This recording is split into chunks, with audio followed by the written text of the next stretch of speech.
శ్రీమాత్రే నమః.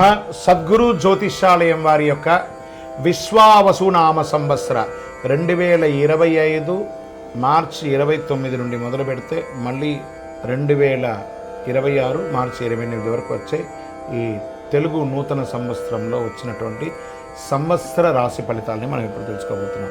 ధనుసు రాశి మూలా నక్షత్రం మరియు పూర్వాషాఢ నక్షత్రం మరియు ఉత్తరాషాఢ నక్షత్రం యొక్క మొదటి పాదంలో పుట్టిన మీరు ధనుసు రాశి వారుగా పరిగణించబడుతున్నారు. ఈ విశ్వావసునామ సంవత్సరం మీకు ఎలా జరగబోతుందంటే, ఫస్ట్ మీకు అర్ధాష్టమ శని ప్రారంభమవుతుంది. వృశ్చిక నుంచి మీకు ట్రాన్స్ఫర్ అవుతుంది. కాస్త నోరు అదుపులో పెట్టుకోవాలి. ధనుసు రాశి మిత్రులారా, మీరు ముందు నోరు అదుపులో పెట్టుకోవాలి. ఫస్ట్ ఈ సంవత్సరం ప్రాముణ కానీ సంవత్సరం చాలా బాగుంటుంది. తృతీయ శని కావున చాలా వరకు అనుకూలుడు. రుణ విముక్తి, భూగ్రహ సంపాదన, ఉద్యోగ ప్రాప్తి కలుగుతుంది. స్వబుద్ధితో యత్నించి కార్యక్రమాలను బాగుంటారు. అన్నదమ్ముల యొక్క వర్గంలో గల పేచీలు పరిష్కరించబడుతుంది. అర్ధాష్టమ శని ఒకటచే విశేషించి శ్రమకారకుడుగా ఉంటున్నాడు. ఈ కాలము అనేక సమస్యలు వచ్చే అవకాశాలున్నా ఎదుర్కొనే శక్తి ఉంటుంది. జాగ్రత్త అవసరము. కళత్రపీడ, ఆస్తి ఇబ్బందులు, శారీరక మానసిక శ్రమ, స్వస్థన అని వాత బాధలు కలిగే అవకాశాలు ఉన్నాయి. ఆరోగ్యం పట్ల జాగ్రత్త.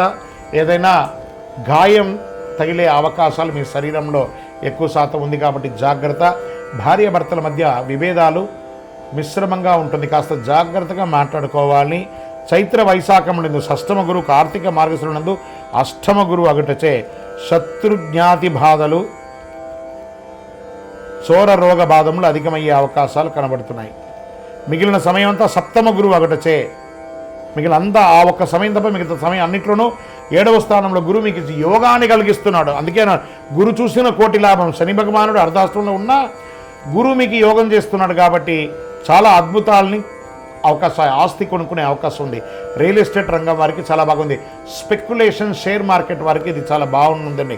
ఏదో కేసు ఎప్పటి నుంచో కోర్టు కేసు ఉన్నాయి చూసారా, అవన్నీ తొలగిపోయే అవకాశాలు ఉన్నాయి. తృతీయ రాహువు భాగ్యకేతు అగటచే తలచిన కార్యాలు నెరవేరుతుంది. మర్యాద హాని ఉన్న చోట మర్యాదలు వచ్చే అవకాశాలు బాగున్నాయి. సంవత్సరం అంతా కుజుడు అనుకూలంగా లేడు కాబట్టి కాస్త జాగ్రత్తగా ఉండండి. ఇతరులతో మాట్లాడేటప్పుడు, వాహనం నడిపేటప్పుడు, ఏదైనా ఒక కలహం వచ్చినప్పుడు మీ నాలికను, మీ నోరుని కంట్రోల్ పెట్టుకుంటే అన్నీ సెట్ అయిపోతుంది.